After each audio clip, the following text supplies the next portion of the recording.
ஆண்டவராக இயேசு கிறிஸ்துவின் நாமத்தினாலே மீண்டும் இந்த காலை வேளையில் உங்களை சந்திப்பதில் மிகுந்த சந்தோஷம். இந்த முறை நாம் ஒரு வித்தியாசமான செய்தி ஒன்றை பார்க்க போகிறோம். வசனத்தை வாசித்துக் கொண்டிருந்த போது ஆண்டவர் எனக்கு சொல்லிக் கொடுத்த ஒரு விஷயத்தை தான் நான் உங்களோடு கூட பகிர்ந்து கொள்ள விரும்புகிறேன்.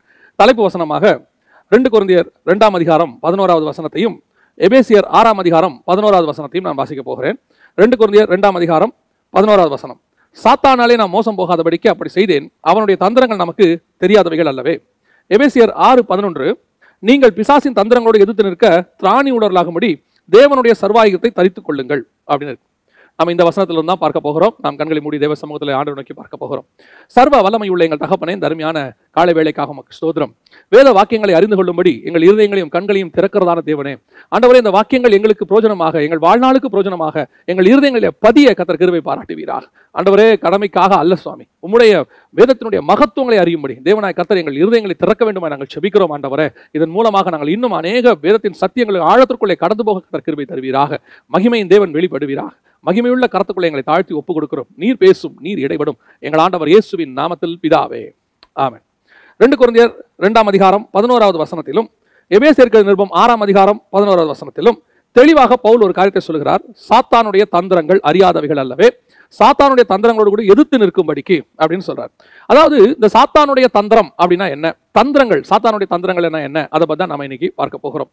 பொதுவாக எதிராளியை பற்றி தெரிந்து கொள்வது மிக மிக அவசியம். இஸ்ரவேல் ஜனங்கள் ஒவ்வொரு இடத்துக்கு போகும்பொழுதும் இந்த எதிராளிகளை குறித்து ஓரளவுக்கு அவங்க வேவு பார்ப்பாங்க அப்படின்னு பார்க்கிறோம். இது அவசியமா அப்படின்னு கேட்டீங்கன்னா, நான் தேவனோடு கூட நிற்கிறவர்களுக்கு, அவரோடு கூட நடக்கிறவர்களுக்கு அது அவசியம் இல்லாத காரியம் என்று நான் சொல்லுவேன். எப்பவுமே சொல்லுவேன், ஒரு இடத்துக்கு நம்ம போகும்போது சிலர்லாம் நான் பார்த்துருக்கிறேன், பிசாசை கட்டி, அந்த ஊர்ல இருக்கிற பிசாசை கட்டி, அந்த ஊர்ல இருக்கிற ஒவ்வொரு பிசாசியா கட்டிட்டு இருப்பாங்க.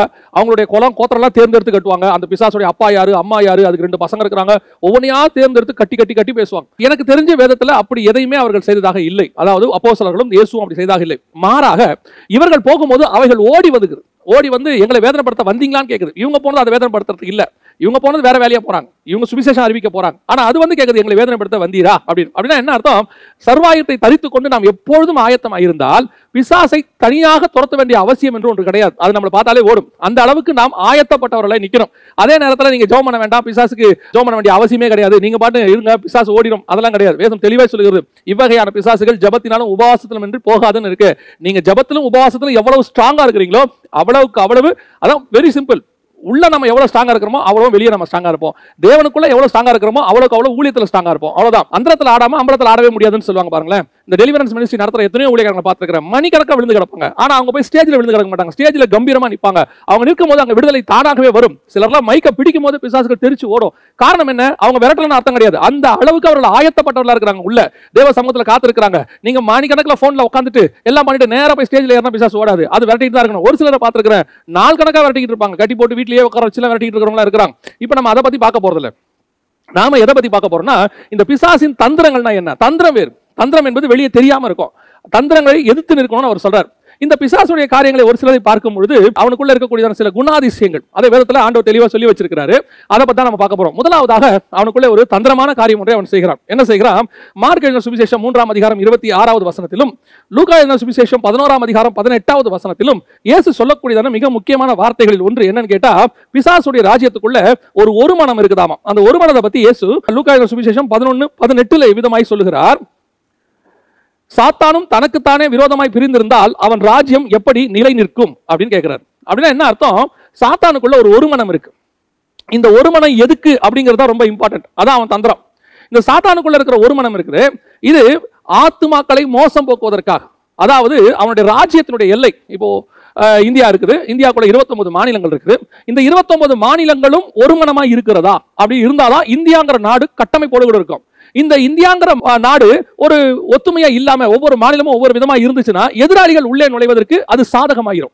அப்ப பிசாசு எப்படிப்பட்டவனா இருக்கிறானா? ரொம்ப ஸ்ட்ராங்கா இருக்கான ஒரு மனதுல. எந்த அளவுக்கு? இந்த உலகத்தின் அதிபதியான இயேசு வர்ற வரைக்கும் பிசாசு அப்படிதான் இருந்துச்சாம், பயங்கர ஸ்ட்ராங். பிசாசு வந்து நல்லா தெரிஞ்சுக்கொள்ளுங்க, கிரேக்க பிசாசு, இந்திய பிசாசு, சீன பிசாசு எப்படி வேணா இருக்கட்டும், அந்த ஊர்ல பிசாசு ஒரு மாதிரி இருக்கும். அங்க போனீங்கன்னா வலு சர்ப்பம், அது மாதிரி சைனாலாம் பாத்தீங்கன்னா பயங்கரமான டிராகன் இப்படி வழிபடுவாங்க. இதே கிரேக்கத்துக்கு நீங்க போயிட்டீங்கன்னு சொன்னா அங்க வேற விதமா வழிபடுவாங்க, ஜியூஸ், ரியா இப்படி இருக்கும். இப்போ ஒவ்வொரு நாட்டுல ஒவ்வொன்று. இப்போ நீங்க நார்வே போல நாடுங்க சாத்தானே டைரக்டா வழிபடுவாங்க. சாத்தானே இதுல சாத்தானுக்கு வேற பேர் கொடுத்து வழிபடுறது, அங்க சாத்தானே வழிபடுவாங்க. இப்படி ஒவ்வொரு ஊருக்கு ஒவ்வொரு மாவட்டத்துக்கு இப்படி எல்லாமே இருக்கும். ஆனா அத்தனையும் ஒரு மனமா இருக்குதான். ஒரு மனமா இருந்து அவன் ராஜ்யத்தை அவன் கட்டி கொண்டிருக்கிறானாமா. எனக்கு ரொம்ப ஆச்சரியம், ஒரு அரசாங்கம் 5 வருஷம் ஒண்ணா நடக்க மாட்டேங்குது. என்ன காரணம்? 5 வருஷத்துக்குள்ள எம்எல்ஏக்களுக்குள்ள சண்டை வந்துருது, எம்பிக்களுக்குள்ள சண்டை வந்துருது, அவங்க பிரிஞ்சிடுறாங்க. நடுவில் அரசாட்சியெல்லாம் கவிழ்ந்து போன அரசாட்சியெல்லாம் எவ்வளவோ இருக்குது. அவர்கள் வந்துட்டு நான் ஆட்சி பீடத்தில் இல்லாதபடிக்கு அந்த ஆட்சி கவிழ்ந்து போனது எத்தனையோ நாடுகளில் பார்த்திருக்கிறோம், எத்தனையோ அரசாங்கத்தில் பார்த்திருக்கிறோம். ஆனா பிசாசுடைய அரசாங்கம் இயேசு வர வரைக்கும், ஆதாம்ல இருந்து இயேசு கிறிஸ்து வர வரைக்கும் ஒரு 4000 வருஷம் அப்படியே ஃபுல் ஸ்ட்ராங்கா இருக்குது. இந்த பூமியை அப்படி கட்டி வச்சிருக்கான். அவனுக்கு கீழே எத்தனையோ பிசாசுகள் இருக்குதான், பிசாசும் அவன் தூதர்களும் அப்படின்னு இருக்கு. இவ்வளவு பேருக்கு ஒரு தலைமை. ஆண்டவரே சொல்றாரு, உலகத்தின் அதிபதியானவன் என்னிடத்துல வருகிறான். அப்படின்னா என்ன அர்த்தம்? அவன் இந்த உலகத்தை ஆளுங்க செஞ்சுக்கிட்டு இருந்திருக்கான். இப்போ இயேசு வரதுக்கு முன்னாடி நான் இவ்வளவு பேசுறது, இயேசு வரதுக்கு முன்னாடி இந்த உலகத்தின் முழுவதும் ஆட்சி செஞ்சிருக்கிறான். அவனுக்கு கீழே இவ்வளவு பேர் இருக்கிறாங்க. ஆனால் அத்தனைக்கு நடுவில் அவனுக்குள்ள இருந்தது என்ன? ஒரு மனம் அப்படியே ஸ்ட்ராங்கா கட்டி வச்சிருக்கிறான். இந்த ஒரு மனம் தந்திரமான ஒரு மனம். எந்த தந்திரம்? மக்களை தன் கட்டுக்குள்ள வச்சுப்பதற்கு, மக்கள் மேல் உள்ள நேசத்துல இல்ல. அதான் ரொம்ப முக்கியம். இந்த ஒரு மனதை பல நேரங்களிலே அவன் என்ன செய்யறான்? தேவ பிள்ளைகளுக்குள்ளே அனுப்பி வைக்கிறான். தேவ பிள்ளைகளுக்குள்ளேயும் இந்த ஒரு மனம் வருது, பிசாசுடைய ஒரு மனம் வருது. அப்போ ஏதேனுக்குள்ள பிசாசு ஒரு தந்திரமான காரியத்தை ஏவாளுக்குள்ள அனுப்பினான், அவள் வழியாக ஆதாமுக்குள்ள அனுப்புறான். இப்போ அவனுக்கு என்ன? அவங்க மேல பாசமா? புசிக்கும் நாள்ல நீங்க சாகவே மாட்டீங்க, அவங்க சாகாம இருக்கணுங்கிறது அவனுக்கு பாசமான ஒரு விஷயமா? அடுத்து அவன் சொல்றான், நீங்கள் தேவர்களை போல இருப்பீர்கள். இப்ப அவங்க தேவர்கள் போல இருக்கணுங்கிறது அவன் ஆசையா? இல்ல. இதுதான் தந்திரம். இந்த தந்திரமான காரியத்தை அவங்களுக்குள்ள நுழைச்சி அவங்களை தன்வசப்படுத்தி தன் ராஜ்யத்துக்கு கீழே கொண்டு வருவது. ஏன்னா இப்ப அவன் ஆளுகை செய்கிறவனா இருக்கிறான். யாரு? ஆதாம். சகலவற்றையும் ஆண்டு கொள்ளுங்கள் கர்த்தர் ஆளுகை அவங்க கையில கொடுத்திருக்கிறார். அந்த ஆளுகையை வாங்குவதற்கு அவங்களுக்கு ஃபேவரா பேசி அவங்களுக்குள்ள என்ன செய்யறான்? ஒரு தந்திரமான காரியங்களை செய்து அவங்களை மோசம் போக்கிட்டான். இதுதான் அவனுக்குள்ள இருக்கக்கூடியதான தந்திரம். இந்த தந்திரம் ஒரு மனம் இருக்கான். எப்படி ஒரு மனமா இருக்குது? எல்லாத்தையும் கட்டி ஆளுவதில்லை. இந்த ஒரு மனத்தை யாருக்குள்ள அனுப்புறான்? தேவ ஜனங்களுக்குள்ள அனுப்புறான். அப்போஸ்தலர் நடவடிக்கைகள் 5ஆம் அதிகாரம் 9வது வசனத்தை நீங்கள் வாசிக்கும் போது அனனியா சப்பீராளுடைய விஷயத்தை நம்ம பார்க்கிறோம். அந்த அனனியா சப்பீராளுடைய விஷயத்தை பார்க்கும்போது பேதுரு சொல்லுகிறதான ஒரு வார்த்தை என்னன்னா, பேதுரு அவளை நோக்கி, கர்த்தருடைய ஆவியை சோதிக்கிறதற்கு நீங்கள் ஒருமனப்பட்டது என்ன? இந்த ஒருமனம் யாரால வந்தது? இது பிசாசால வந்த ஒருமனம். யாரை சோதிப்பதற்கு? பரிசுத்த ஆவியை சோதிப்பதற்கு. இன்னைக்கு வீடுகளிலே பிசாசு இந்த ஒருமனம் என்கிறதான தந்திரத்தை நுழைச்சிட்டு இருக்கிறான். எனக்கு ரொம்ப ஆச்சரியம். நான் சில ஊழியர்களை பேசிக் கொண்டிருக்கும் போது ஆச்சரியப்பட்டு சொல்லுவேன். எப்படின்னா, நல்ல சத்தியத்துல வைராகியமா பேசணும்னு நினைக்கிற ஊழியக்காரனுக்கு வீட்டுல பயங்கர எதிர்ப்பு இருக்கும் பாருங்களேன். வீட்டுல இருக்கிறவங்க அந்த சத்தியத்துக்கு ஒத்து வர மாட்டாங்க, அவங்க அந்த சத்தியத்துக்கு எதிர்த்து நிற்பாங்க. அந்த ஊழியக்காரன் ஸ்ட்ரகிள் பண்ணி கஷ்டப்பட்டு அந்த ஊழியத்துல கட்டி எழுப்பி மேல வந்து நிற்பான். அவனை பார்த்திருக்கிறேன். நிறைய ஒரு சில ஊழியர்கள் கவனித்து கேள்விப்பட்டிருக்காங்க. வாழ்க்கையில் நடந்த சம்பவங்கள் எல்லாம் அதை வரிசையா அடுக்கிக்கிட்டே போலாம். ஒரு ஊழியர் கஷ்டப்பட்டு அவர் ஒரு 10 ஆத்மாவை ஆதாயம் பண்ணி வீட்டுக்குள்ளேயே கூட்டத்தை ஆரம்பிப்பாராம். கூட்டம் நடக்கிறதுக்கு முன்னாடி பாயை விரிச்சுக்கிட்டே போவாராம். அவர் விரிச்சுட்டு இப்படி திரும்பி பார்ப்பாராம். பின்னாடி அவர் மனைவி பாயை சுருட்டிக்கிட்டே வருமா. அது சொல்லுமா, இது என் வீடு, ஆனா அவங்க தான் அதுக்கு வாடகை கொடுக்குறாங்க. அந்த அம்மா சொல்லுமா, அது வேலைக்கு போனாமா. அது சொல்லுமா, இது என் வீடு, இங்க அதெல்லாம் நீ செய்யக்கூடாதுன்னு. இப்ப பாருங்க எவ்வளவு ஒரு எதிர்ப்பு இவளுக்கு நடுவில். அதான் சொல்லுவேன், இந்த மாதிரி சத்தியத்துக்கு நிக்கணும்னு நினைக்கிற ஊழியக்காரன் எத்தனையோ பேர். வெளிநாட்டுல ஒரு பெரிய பிரபலமான ஊழியர் போயிட்டு ஸ்டேஜில் அப்படி தேவனுக்கு என்று வைராகியமா வருவாராம். அவர் மனைவி பாத்தீங்கன்னா பார்ல போய் குடிச்சிட்டு விழுந்து கிடப்பாங்களாம். மறுநாள் பேப்பர்ல வருமா, ஃபேமஸ் இவாஞ்சலிஸ்ட் மனைவி பார்ல கிடக்குறாங்கன்னு சொல்லி கூணி குறுகி போவாராம். ஆனா எனக்கு ஆச்சரியம் என்னன்னா, இந்த கள்ளத்தனமா ஒருத்தன் போதகம் பண்றான் பாருங்க, ஜனங்களை மோசம் போக்குறதுக்கு ஒருத்தன் போதகம் பண்றான் பாருங்க, அவன் கூட அவன் மனைவியும் சேர்ந்துக்கிட்டு அவங்க செய்யற அந்த ஒரு மனமா செய்யற ஊழியம் இருக்கு பாருங்க, நான் ஆச்சரியப்பட்டு போவேன். நான் கூட கேட்பேன், எப்படி இவங்களுக்குள்ள இந்த ஒரு மனம் வருது? அவன் ஒரு கதை விடுவான் பாருங்க, அந்த கதைக்கு ஆம் அப்படின்னு கூட உட்காந்து சொல்லுவாங்க. அது அப்பட்டமான பொய் நமக்கு தெரியும், அப்படி நடக்க வாய்ப்பே இல்லைன்னு நமக்கு தெரியும். அப்படி இருக்கும்போது கூட உட்காந்துக்கிட்டு அவங்க ஒரு மனமா, இதுதான் அனனியா சப்பீராளுக்குள்ள இருந்த ஒரு மனம். அதாவது பைபிளை கையில வச்சிருக்கிறாங்க, இந்த பைபிள்ல இருந்து தவறான போதனை ஒண்ணு கொடுப்பாங்க, அந்த தவறான போதனைக்கு கூடவே உட்காந்துக்கிட்டு ஒரு மனமா ஒரு குடும்பமே செயல்படும், ஊழியக்காரன் குடும்பம் செயல்படும். இந்த மாதிரி தந்திரமான ஒரு மனம் உங்க வீட்டுக்குள்ள வரும். இது பிசாசினால் வரக்கூடியதான ஒரு மனம். You must be very careful இந்த விஷயத்துல. எந்த விஷயத்துக்கு ஒருமனப்படணுமோ அந்த விஷயத்துக்கு தான் ஒருமனப்படணும். வீட்டுக்குள்ள ஆண்டவர் ஒருமனப்படுத்துறதுக்கு வந்தேங்கிறத விட அவர் அதிகமா சொல்ற ஒரு வார்த்தை, நான் பிரிவினையை உண்டாக்கவே வந்தேன். எந்த பிரிவினையை உண்டாக்க வந்தாரு? நீங்க ஸ்பிரிச்சுவலி இருக்கும்போது அவங்க ஸ்பிரிச்சுவலி இல்லைன்னா அதோட ஒருமனப்பட முடியாது பாருங்களேன். நிறைய ஊழியர்கள் இதில் தங்கள் ஊழியங்களை இழந்து போனவர்கள் இருக்கிறாங்க. சில ஆவிக்குரிய விட தங்கள் ஆவிக்குரிய வாழ்க்கையில தோல்வி அடைஞ்சவங்க இருக்கிறாங்க. என்னது? கணவன் ரட்சிக்கப்பட்டிருக்க மாட்டாரு, மனைவி ரட்சிக்கப்பட்டிருக்க மாட்டாங்க. இப்ப கணவன் மனைவி ரட்சிக்கப்படாத போது, யாராவது ஒருத்தர் ரட்சிக்கப்படாத போது அவருக்கு எந்த அளவுக்கு நீங்கள் கீழ்ப்படியணுமோ அந்த அளவுக்கு தான் கீழ்ப்படியணும். நிறைய பேர் எங்ககிட்டயுமே கேள்வி கேட்கறாங்க, இப்ப என்னுடைய கணவர் வந்து குடிச்சிட்டு அடிக்கிறாரு, உதைக்கிறாரு, நான் வேலைக்கு போயிட்டு வரேன், நான் மட்டும் தான் சம்பாதிக்கிறேன், ஏன் சம்பாதியத்தையும் அவர் கேட்கிறாரு, நீங்க வந்து கணவனுக்கு கீழ்ப்படியணும்னு சொல்றீங்க, அப்ப நாங்க வந்துட்டு இந்த பணத்தை அவர்கிட்ட கொடுக்கணுமா? கொடுக்க கூடாது. Very simple. எதுக்கு சொல்ல வர? உங்க குடும்பத்தை நடத்தணும், இவ்வளவு இருக்கு. அவர் தவறான காரியத்தை செய்கிறார், அந்த தவறான காரியத்திற்கு நீங்கள் துணை போகக்கூடாது. ஏன்னா வேதமே சொல்லும் போது பிள்ளைகளுக்குமே கட்டளை எப்படி இருக்குதுன்னு கேட்டீங்கன்னா, பிள்ளைகளே உங்கள் பெற்றோருக்கு கர்த்தருக்குள் கீழ்ப்படிங்கள் தான் இருக்கு. பைபிளை விட்டு வெளியே, சத்தியத்துக்கு வெளியே, தேவனுக்கு விரோதமான காரியங்களில் நீங்கள் ஒருமனப்பட வேண்டியதோ கீழ்ப்பட வேண்டிய அவசியமோ கிடையாது. இன்னைக்கு அதுல ஒருமனப்படக்கூடிய ஒரு குரூப் இருக்கு. இதுதான் பிசாசினுடைய தந்திரம். என்ன சொல்லுவாங்க தெரியுமா? இவர்கள் ஒருமனப்பட்டு அவங்க அந்த குடும்பத்துல கணவன் சொல்வார், ஏமா ஞாயிற்றுக்கிழமை ஆராதனைக்கு போக வேண்டாம், இன்னைக்கு நாம போய் பிசினஸை கவனிப்போம் அப்படின்னா, மனைவியும் ஆமாங்க இன்னைக்கு சண்டே கொஞ்சம் போனோம்னு சொன்னா நம்ம கொஞ்சம் அதிகமா சம்பாதிக்கலாம், ஃபீஸ் கட்டலாம், ஒரு மனம். இந்த மாதிரி தேவனுக்கு அகைன்ஸ்டா வரும்போது ஒரு மனம் வரும். இந்த ஒரு மனதை தேவன் அக்செப்ட் பண்ணுகிறது இல்லை. இது பிசாசினுடைய தந்திரம். வசனத்துக்கு ஒத்து அப்படி இந்த வசனத்துக்கு நீங்கள் நிற்கும் போது உங்கள் பார்ட்னர் கூட இருக்கிறவங்க எதிர்த்து நின்னா நீங்கள் அதுக்கு எதிராக தான் நிக்கணுமே ஒழிய, இப்போ கணவன் வந்துட்டு உங்களை இந்து கோயிலுக்கு கூப்பிடுறாரு, அல்லது வந்துட்டு தன்னுடைய வேறு மார்க்கத்துக்கு கூப்பிடுறாரு, போக முடியாது, வர முடியாதுன்னு தான் சொல்லணும். அல்லது மனைவி சொல்றாங்க, இந்த மாதிரி வந்து எங்க குடும்பத்தில் இப்படி ஒரு ஃபங்க்ஷன் நடக்குது, அது வந்து விக்கிரகத்துக்கு முன்னாடி போய் நிக்க வேண்டிய ஃபங்க்ஷன், நீங்களும் வரணும், வர முடியாது.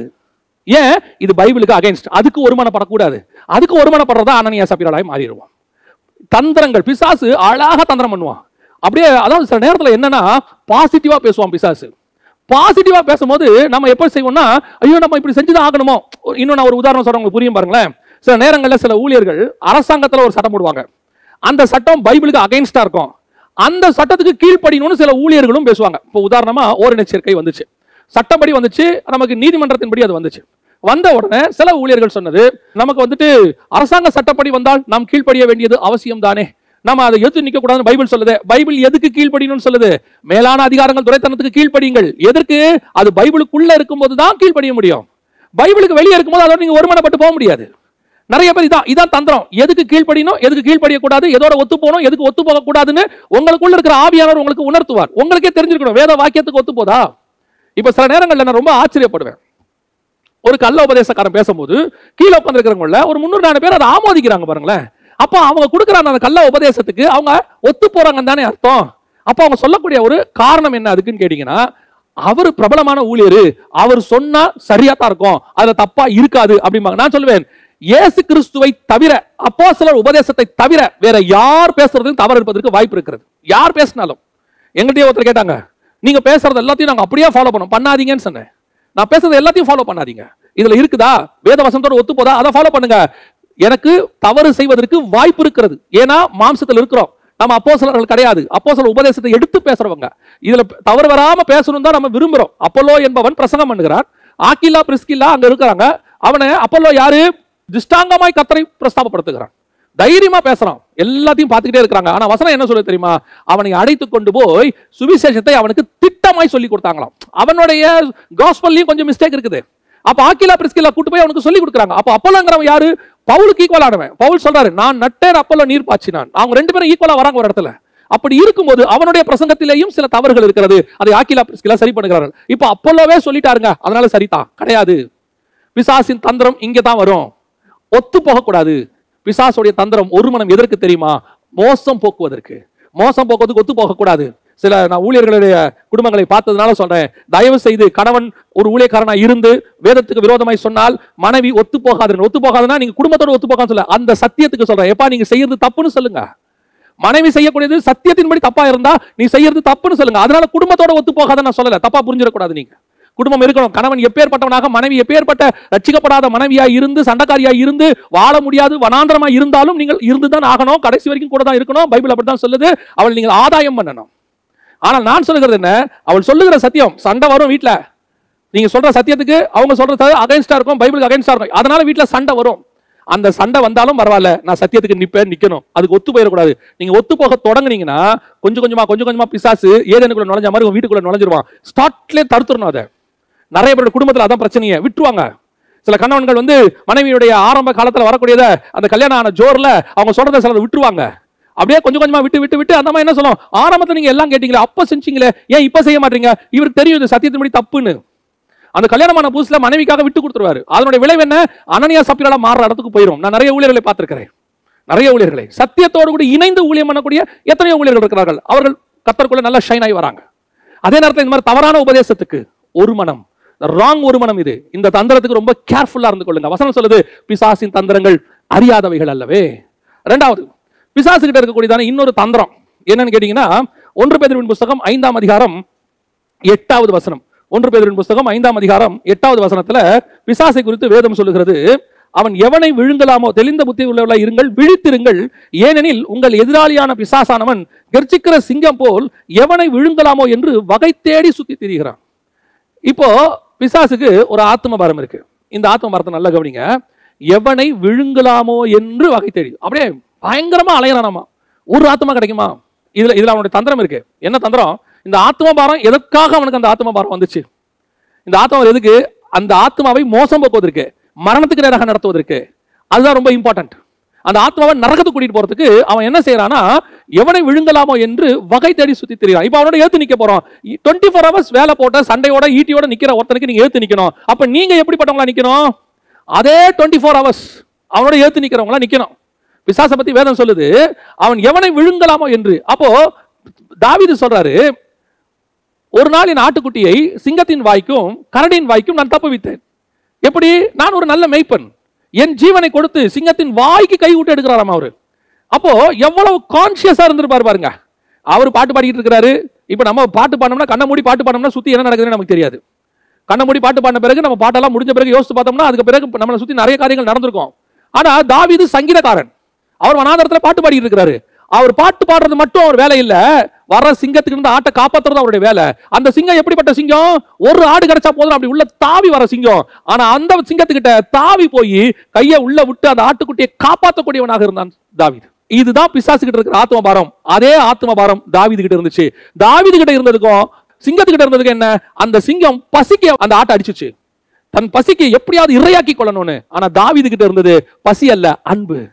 அந்த ஆட்டுக்குட்டியின் ஜீவனை நான் காப்பாற்ற வேண்டும். அந்த ஆத்ம பாரம் தான் நமக்கு இருக்கணும்.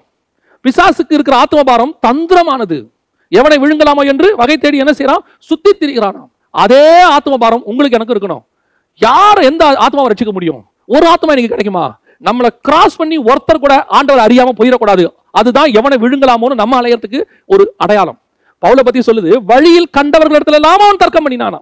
ஒருத்தர் கூட விடல பாருங்களேன். யார் கிடைச்சாலும் சரி இயேசுவை பத்தி பேசிடுவான், சொல்லிடுவான். வாய்ப்பு கிடைச்சா சொல்லிடுவான். அதான் அவர் சொல்றாரு, சமயம் வாய்த்தாலும் வாய்க்கா விட்டாலும் சுவிசேஷத்தை பிரசங்கிக்கணும். ஏன்? சமயம் வாய்த்தாலும் வாய்க்கா விட்டாலும் பாவத்தை பிரசங்கிக்கிற ஒருத்தர் நம்ம பக்கத்துல நிக்கிறான். ஒரு சான்ஸ் கிடைச்சா போதும் உள்ள விஷ விதையை போறதுக்கு ரெடியா இருக்கிறான்.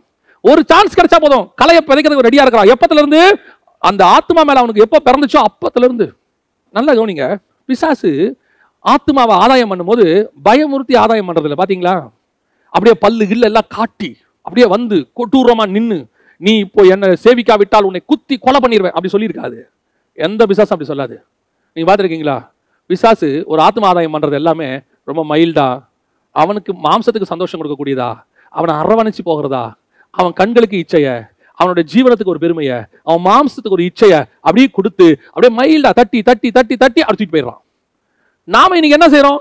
அந்த தந்திரத்தோட ஏத்து நிக்க வேண்டிய ஆட்கள் நம்ம என்ன செய்யறோம்? சொல்லும் போதே சுவிசேஷம் எப்படி சொல்றோம்? இயேசு அன்பு கூர்ந்து சுவிசேஷம் சொன்னார். இயேசுடைய அன்புல தான் சுவிசேஷமே வந்துச்சு. இன்னைக்கு நம்ம அன்புல சுவிசேஷம் வருதா? இன்னைக்கு நமக்கு வருதா? ஒரு ஆத்மா மேல அன்பு இருக்குதா நமக்கு? இன்னைக்கு எத்தனை பேர் கடமைக்காக ஊழியம் பண்றவங்க இருக்கிறாங்க, எத்தனை பேர் கடமைக்காக சுவிசேஷம் சொல்றவங்க இருக்கிறாங்க. ஏன்னா இது எனக்கு சர்வைவ், நான் இதுல வாழ்றேன், நான் இதுல சம்பாதிச்சு என் குடும்பத்தை காப்பாத்துறேன், வேற வழியே கிடையாது, நான் ஊழியத்துக்கு போயே ஆகணும், இல்லாவிட்டால் என் குடும்பம் நடுத்தருல நிற்கும். அதுக்கு நீ போய் ஒரு ஊழியம் பண்ணி ஒரு சுவிசேஷம் சொல்லி எனக்கு ஒரு மீட்டிங் வந்தே ஆகணும்னு நீ நினைச்சீங்கன்னா நீங்கள் ஆத்ம பாரத்தோடு கூட பண்ணவில்லை, குடும்ப பாரத்தோடு கூட பண்ணுகிறீர்கள். ஆனா பிசாசுக்கு இருக்கிறது ஆத்ம பாரம். எவனை விழுங்கலாமோ, அவனுக்கு பாருங்க அதுல என்ன இருக்கு? அவன் அந்த ஆத்மா ஆதாயம் பண்ணி எங்க கொண்டு போறான்? நரகத்துக்கு கூட்டு போறான். நரகத்துக்கு கூட்டிட்டு போறதுல அவனுக்கு என்னங்க பெனிஃபிட்? அவனுக்கு கடைசி அதே நரகத்துல போய் அழிய தானே போறான். அவனுக்கு தெரியாதா அவனுக்கு என்று உண்டாக்கப்பட்ட நரகம்? ஆனாலும் கூட எனக்கு இதுல ஒரு பிரயோஜனமும் இல்லை. ஆனால் இந்த ஆத்மாவை கொண்டு போய் நான் நரகத்துல சேர்ப்பேன். ஏன் நரகத்துல? நீ என்ன கவர்மெண்ட் நடத்த போறாம? நரகத்துல போய் எரிஞ்சு அழிய போறான். 20ஆம் அதிகாரம் வெளிப்படுத்தல் விசேஷம் சொல்லுது, சாத்தான் நரகத்துல தள்ளப்பட்டான்னு. ஒரு பிரதிபலன் கிடையாதுங்க அவனுக்கு, ஒரு பிரதிபலன் கிடையாது. அவனுக்கு கிடைக்கிறதா ஒன்னே ஒண்ணுதான். என்ன தெரியுமா? அவன் ஆதாயம் பண்ணா அந்த பிசாசுக்கு அவன் கூட நிப்பான், தேவனுக்கு ஏத்து நிப்பான். ஆத்மா ஆதாயம் பண்ணாவிட்டாலும் ஒருவேளை அந்த ஆத்மா தேவனை ஏற்றுக்கொண்டால் அது தேவனோடு கூட நிற்கும், இவனை ஏத்து நிற்கும். அவ்வளவுதான் நடக்க போகுது. ஆனா பாருங்க, அந்த ஆத்மாக்கு எவ்வளவு கொள்ளை பொருளா எடுக்கணும்னு ஓடி வராம பாருங்க. அந்த ஆத்மா பாருங்க உங்களுக்கு எனக்கு வந்துருச்சுன்னு வச்சுக்கோங்க, அவனை ஈஸியா ஏத்து நின்றுடலாம். ஏன் அவன் ராஜ்யத்தை நம்மளால எதுக்கவே முடியல? ஏன் அவன் ராஜ்யத்தை நம்மளால வந்துட்டு போட்டி போட முடியல? இத்தனைக்கும் ஆண்டவர் நம்மகிட்ட சர்வ ஆயுதத்தை கொடுத்திருக்கிறாராமா. விசுவாசம் என்னும் கேடகம் இருக்குது, வசனம் என்னும் பட்டயம் இருக்கு, ரட்சிப்பு என்னும் தலைச்சீரா இருக்குது, இவ்வளவு இருக்கு நம்ம கிட்ட. இவ்வளத்தையும் வச்சுக்கிட்டு நம்மளால என்ன செய்ய முடியல? அவங்ககிட்ட சண்டை போட முடியல. பாருங்களேன், நான் சொல்றது நிதர்சனமான உண்மை, அவ்வளவுதான். நிறைய பேர் ஒத்துக்க மாட்டாங்க, ஆனா உண்மை அதான். சாத்தானுடைய எதிர்த்து நிற்கிறது. இவங்க சாத்தானை பார்த்து பயப்படுறவங்க எத்தனையோ பேர் இருக்கிறாங்க. சாத்தானால் பயன்படுத்தப்படுகிற மனுஷர்களை பார்த்து இவங்க பயப்படுவாங்க. ஐயோ, அது அந்த டீமுங்க, இது இந்த டீமுங்க, அது அந்த மதவாத டீமுங்க, இது அவங்கெல்லாம் பயங்கர ஸ்ட்ராங்குங்க. அப்ப உலகத்தில் இருக்கிறவனில உன்னில் இருக்கிறவர் பெரியவர் இருக்குது. அவர் யாரு? ஏன் உங்களுக்கு எனக்கு அந்த தைரியம் வர மாட்டேங்குது? நல்லா தெரிஞ்சுக்கொள்ளுங்க. ஒரு பெனிஃபிட் இருக்கு. ஒரு வேளை அவங்களுக்கு அடிக்கிற உரிமை இருக்கு. அதாவது நான் சொல்றது ஸ்பிரிச்சுவலி சொல்றேன். சட்டப்படி அந்த உரிமை கிடையாது. ஸ்பிரிச்சுவலி அவங்க அடிப்பாங்க. இயேசு சொல்லியிருக்கிறார், உங்களை அடிப்பார்கள், உங்களை ஆலயங்களுக்கு புறம்பாக்குவார்கள், உங்களை கொலை செய்வார்கள், எல்லாம் சொல்லியிருக்காங்க. ஒண்ணு தெரியுமா? அவனுக்கு அந்த அளவுக்கு தான் இருக்கு. அவனை நம்ம அடிச்சுட்டான்னு வச்சுக்கோங்க, அங்க நம்ம வளர ஆரம்பிக்கிறோம்னு அர்த்தம். ஒரு சொட்டு ரத்தத்தை சிந்திட்டோன்னு வச்சுக்கோங்க, அங்க சபை வரப்போகுதுன்னு அர்த்தம். நம்மள அந்த இடத்துல அவன் கீழே தள்ளிட்டானா நம்ம மேல எழும்ப போறோம்னு அர்த்தம். நம்மள அவன் மிதிச்சிட்டானா நம்ம காலுக்கு கீழே அவன் வர போறான்னு அர்த்தம். நாம் உபத்திரவத்திலே உயர்த்தப்பட்டவர்கள், நாம் மரணத்திலே ஜீவனோடு கூட எழுந்தவர்கள். அந்த வல்லமை, உயிர்த்தெழுந்த கிறிஸ்துவினுடைய வல்லமை உங்களுக்குள்ள எனக்குள்ள இருக்கும்போது உங்களுக்கு எனக்கு எவ்வளவு ஆத்மபாரம் இருக்கணும். நம்ம எதுக்கு மினிஸ்ட்ரி பண்ணோம்? நம்ம வாழ்றதுக்கு, நம்ம குடும்பத்தை வாழ்றதுக்கா? தேவையே கிடையாது. நம்ம குடும்பத்தை பரலோகம் நடத்தும், நம்மள பரலோகம் நடத்தும், தேவையானதை பரலோகம் கொடுக்கும். ஆனா உங்க வேலை, என் வேலை என்ன தெரியுமா? எவனை விழுங்கலாமோ என்று யாருக்கு இந்த சுவிசேஷத்தை சொல்லலாம். அதான் வசனம் சொல்லுது. பவுல் எப்படியாவது இந்த காஸ்பலை சொல்லிடணுமா? அவர் சொல்றாரு, எப்படியாவது இந்த காஸ்பலை சொல்லிடு. எனக்கு அவருடைய ஹிஸ்டரியை படிக்கும் போது, அப்போஸ்தலர் படிக்கிற ஆச்சரியமா இருக்குதுங்க. செத்து போனவர் நினைச்சு விட்டுட்டு போயிட்டாங்களாம். கல்லுல அடிச்சு அவர் செத்துட்டாருன்னு விட்டுட்டு போயிட்டாங்களாம். வசனம் சொல்லுது, அவர் எழுந்து நின்று உள்ளே போய் பிரசங்கம் பண்ணினார். அப்படின்னா அவனுக்குள்ள அந்த கிறிஸ்துவின் அன்பு நெருக்கி ஏவுது பாருங்க. அந்த சுவிசேஷ பாரம் ஒன்றே. இன்னைக்கு அது அப்படியே கொஞ்சம் கொஞ்சமா மாறி மாறி மாறி மாறி போச்சு. ஆத்ம பாரம், பிசாசுக்கு இருக்கிற ஆத்ம பாரம் இன்னைக்கு நமக்கு இல்ல பாருங்களேன். இந்த பிசாசுகிட்ட தந்திரமான, திருப்பியும் சொல்றேன், அவன்கிட்ட இருக்க தந்திரமானது நரகத்துக்கு கூட்டு போறது. அவனுக்கு ஒரு பெனிஃபிட்டும் இல்ல. ஆனாலும் அவன் 24 மணி நேரம் அவன் செய்யறான் பாருங்க அந்த மினிஸ்ட்ரியை. ஆனா உங்களுக்கு எனக்கும் அந்த ஆத்மா பரலோகத்துக்கு வரும். உங்களை குறித்து என்னை குறித்து சாட்சி கொடுக்கும். பிதாவுக்கு முன்பாக உங்களை பத்தி என்னை பத்தி இயேசு சாட்சி கொடுப்பாராமா. என்ன இங்க சொல்றவன நான் பிதாவுக்கு முன்பாக சொல்லுவேங்கிறாரு. அதை விட பெரிய விஷயம் என்ன தெரியுங்களா? இங்க நீங்க ஆத்மாதாயம் பண்ணி ஜெயம் கொள்ளுகிறவங்களா மாறினீங்கன்னா உங்க பேரை ஜீவ புஸ்தகத்துல எழுதுவேங்கிறாரு, உங்களை ஆலயத்துக்கு தூணாக்குவேங்கிறாரு, நித்திய ஜீவனை கொடுப்பேங்கிறாரு. உங்களுக்கு எனக்கு எவ்வளவு ஆசீர்வாதம், இவ்வளவு ஆசீர்வாதங்களை வச்சிருக்கிற நாமே ஒரு வேலையும் செய்ய மாட்டேங்கிறமே. ஒரு ஆசீர்வாதம் இல்ல, நரகத்துக்கு போற சாத்தான் எப்படி ஊழியம் பண்றான் பாருங்க, எப்படி ஊழியம் பண்றான். அப்ப அந்த தந்திரமான ஆத்ம பாரம் நல்ல ஆத்ம பாரமாய் உங்களுக்குள்ளும் எனக்குள்ளும் இருக்கணும். அவனை எடுத்து நிக்கணும்னா அந்த அவனை காட்டிலும் மேலான ஆத்ம பாரம் உங்களுக்கு எனக்கும் வரணும். அதை விட பெரிய விஷயம் என்ன தெரியுங்களா? இந்த ஆத்மா மேல அவனுக்கு இருக்கிற அந்த பாரம் எந்த அளவுக்கு எப்படி இருக்குன்னு உங்களுக்கு சொல்றேன். லூக்கா எழுதின சுவிசேஷம் 4ஆம் அதிகாரம் 13வது வசனத்துல, அந்த 4ஆம் அதிகாரத்துல இயேசு சோதிக்கப்படுறார். வனாந்தரத்துக்கு கூட்டிட்டு போய் சோதிக்கப்படுறார். நம்ம எல்லாருக்கும் தெரியும். சோதிக்கப்பட்ட இயேசு ஜெயிச்சிடறாரு சாத்தான. நல்லா கவனிச்சுக்கொள்ளுங்க. 3 ரவுண்டா நடக்குது. முதல்ல வனாந்தரத்துல, அடுத்து தேவாலயத்து முப்பரிக்கையின் மேல, அடுத்து மலைக்கு மேல. 3 ரவுண்டு. 3 ரவுண்ட்ல இயேசு ஜெயிச்சிட்டார். வசனம் என்ன சொல்லு தெரியுமா? அந்த லூக்கா 4:13ல சாத்தான் இயேசுவை விட்டு சில காலம் விலகி இருந்தான். கொஞ்ச நேரம், கொஞ்ச காலம் அப்படின்னா என்ன அர்த்தம்? போயிட்டு திருப்பி வந்துட்டான். இதுதான் ஆத்ம பாரம். ஒரு ஆத்மா நமக்கு செட் ஆகல, அந்த ஆத்மா நம்ம கையை விட்டு போயிருச்சு, ஆனா அதை விட அவன் தயாராக இல்லை. இப்ப விடுவோம், திருப்பி பிடிப்போம், கொஞ்ச நாள் ஆகட்டும். திருப்பி என்ன பண்றான்? ஊர்களுக்கு போகும்போது ஆடுகளை விட்டு கல்லடிய பாக்குறான், இயேசு மறைந்து போறார். மலைக்கு மேல கொண்டு போய் கீழே தள்ள பாக்குறான், இயேசு மறைந்து போகிறார். அவர் எப்படியாவது அவர் வாயில இருந்து ஒரு கெட்ட வார்த்தையை வர வச்சிடணும், தப்பான வார்த்தையை வர வச்சிடணும், அவர் பேச பாக்குறான். அவர் ஞானமா இருக்கிறார். கடைசியா பிதாவின் சித்தத்தை சிலுவையில் செஞ்சுக்கிட்டு இருக்கும்போது கடைசி முயற்சி, நீ தேவனுடைய குமாரனை இறங்கி கீழவா. அவன் கடைசியா அவர் எதுக்கு வந்தாரோ அதுல கை வைக்கிறான். ஏன்னா தேவனுடைய குமாரன் ப்ரூவ் பண்ண தான் வந்தாரு. இந்த பூமிக்கு அவர் வந்ததே அதுக்கு தான் வந்தாரு. அங்க கை வைக்கிறான், நீ தேவனுடைய குமாரனை கீழே இறங்கி வா. அப்போ கூட பிதாவின் சித்தத்தை செய்து அவனை ஜெயிக்கிறாரு. அப்படின்னா பிசாசு அடுத்து அடுத்து அடுத்து அந்த ஆத்மாவை எப்பத்துல ஆரம்பிப்பான் தெரியுமா? எப்போ பிறக்கும் போது ஆரம்பிக்கிறான் அவரை கொலை பண்றதுக்கு. ஒருவேளை இவர் கிறிஸ்துவா இருப்பாரோ அப்படின்னு நினைச்சுக்கிட்டு எப்ப வரான்? சிலுவை வரைக்கும் 33 வருஷம் விடாமுயற்சி, ஆத்மாவை பின்தொடர்தல். இன்னைக்கு நமக்குள்ள என்ன இருக்கு? ஆத்மா பாரம் எந்த அளவுக்கு இருக்குது? அவனுக்கு இருந்தது அவரை கொல்லவும் அழிக்கவும் தான் அதுக்கு வரான். அவன் வந்தது அவரை கொல்றதுக்கு. ஆனா நித்திய ஜீவனை கையில வச்சிருக்கிற நீங்கள் நானும் ஆத்மாவை எப்படி ஃபாலோ பண்றோம்? ஒரு தடவை சொல்லுவோம், மிஞ்சி போச்சுன்னா 2 தடவை. விஷயம் தெரியுமா? அதுக்கப்புறம் என்ன சொல்லுவோம் தெரியுமா? அது உருப்படாதுங்க, அதுக்கு சொல்லியாச்சு, அதெல்லாம் நரகத்துக்கு போறோம். அரகன்சி, ஆர்த்தோடாக்ஸ், அவங்கெல்லாம் அவ்வளவுதான். இதுக்கப்புறம் நீங்க யார் நியாயம் இருக்கிறதுக்கு? உங்களுக்கு எனக்கு என்ன வேலை? ஒரு பிசாசே திருப்பி திருப்பி வந்துகிட்டு இருக்குது. நாம ஏதாவது ஒரு தடவைக்கு மேல இன்னொரு நாள் சொல்லுவோமா? நமக்கு ஆண்டவர் கொடுத்தது என்ன? நான் சொல்றது எல்லாருக்கும் சொல்லல. உங்க அண்ணன், உங்க தங்கச்சி, உங்க அக்கா, உங்க தம்பி, உங்க கணவன், உங்க மனைவி, உங்க வீட்டில் இருக்கிறவங்க, சொந்தக்காரங்க, நண்பர்கள், கூட இருக்கிறவங்க, கூட வேலை பார்க்குறவங்க, இவங்களை ரெகுலரா டெய்லி பாக்குறீங்க. என்னைக்காவது இவங்களுக்கு ஒரு தடவை சொல்லியிருப்பீங்க, அவங்க கேட்க மாட்டேன்னு சொல்லிட்டாங்க, விட்டுருங்க. கொஞ்ச நாள் ஜோம் பண்ணிக்கிட்டே இருக்கணும். திருப்பி ஒரு சான்ஸ் கிடைக்குதா அவங்களுக்கு போய் சொல்லணும். ஒரு துக்கத்தோட இருக்கிறாங்களா, அந்த நேரத்தில் ஆறுதலா ஒரு 4 வார்த்தை. ஒரு வியாதியோட இருக்கிறாங்களா, ஒரு ஜபத்துக்கு போய் நம்ம என்ன சொல்றது, அதெல்லாம் உருப்படாதுங்க. இவங்க சொல்ற வார்த்தை நிறைய பேரை கேள்விப்பட்டிருக்கிறேன். எனக்கு ரொம்ப வருத்தமா இருக்கும். அந்த ஆத்மாவை கை கழுவுறதுக்கு நீங்கள் யார்? நம்முடைய வேலை என்ன? சுவிசேஷம் சொல்லுவது. ஆனா அது முளைக்காது, அந்த விதை முளைக்காது, அது அது ஒரு கற்பார நிலம்னு தீர்மானிக்கிறதுக்கு நீங்களும் நானும் யாரு? இன்னும் ஒரு படி மேல போய் சொல்றேன். இதாவது ஆத்மா பாரம், ரட்சிக்கப்பட்ட ஆத்மா, நம்ம சபைக்கு வந்த ஆத்மா, நம்ம ஊழியத்தில் வந்து நம்ம கூட இருக்கிற ஆத்மா ஒரு பின்வாங்கி போனா நம்ம எப்படி ரியாக்ட் பண்றோம்? நான் ஒரு ஊழியரோட உட்காந்து பேசிக்கிட்டு இருந்தேன். அந்த மனுஷன் கண்ணில் தண்ணி, பேசும்போதே தண்ணி வருது. எதனால அவர் கண்ணில் தண்ணி வருதுன்னு தெரியல. ஆனா நார்மலா பேசிக்கிட்டு இருக்கிறார். பேசும்போது, ஏன் பாஸ்டர் ரொம்ப உடம்பு சரியில்லையா, ஏதோ கண்ணில் தண்ணியா இருக்குது, ஏதோ தலைவலியா? இல்ல அண்ணே, சபையில இருந்து ஒரு ஆத்மா போயிருச்சு, ரொம்ப வருஷமா வந்துட்டு இருந்தாங்க, திடீர்னு இப்படி போயிட்டாங்க. தன்னை அறியாமலே அந்த மனுஷன் அழ ஆரம்பித்தார். அழன்ற அவசியம் இல்லை, இன்னைக்கு அழணும். இன்னைக்கு உள்ள காலகட்டத்துக்கு சொல்றேன். யார் அழறா? இன்னைக்கு நம்ம சொல்றது என்ன? 1 போனா கர்த்தர் 100 கொடுப்பார். எல்லாம் சொல்றது போட்டோம், திமிர் பிடிச்சது போட்டோம். 1 போனா 100 கொடுப்பார். இன்னும் ஒரு படி மேல போய் சொல்றாங்க, போய் அதி வாங்கி மிதி வாங்கி அது திரும்பி வரும். என்ன ஆவி உடையவர்கள் நீங்களும் நானும். தன்னை சபித்து தெரியாதுன்னு சொல்லி தன்னை கேவலப்படுத்தின பேதுருவுக்கு இன்விடேஷன் கொடுக்கிறாரு. பேதுருவை வர சொல்லுங்க. கேட்கிறாரு, என் மேல அன்பா இருக்கிறியாப்பா? அவனை நம்பி தான் ஊழியத்தை கொடுக்கிறாரு. இன்னைக்கு நாம ஒரு தவறு செஞ்சா அத்தோட க்ளோஸ், அவனை பினிஷ் பண்ணிடணும், அவன் ஊழியத்தை மூடிடணும், அந்த ஆவிக்குரிய வாழ்க்கையை நாசம் பண்ணிடணும். சபையில ஒருத்தன் தப்பு செஞ்சுட்டா இருக்கட்டும், இங்க நிக்கிற எல்லாருமே தப்பு செய்யாதவங்க தானா? பூரண பரிசுத்தவான்கள் தானா? தவறு செய்யட்டும், திருந்துவதற்கான வாய்ப்பு பரலோகமே கொடுக்குது. ஏன் நீங்களும் கொடுக்க மாட்டோம்? நம்ம சொல்ற வார்த்தை என்ன? அவங்க உருப்பிட மாட்டாங்க.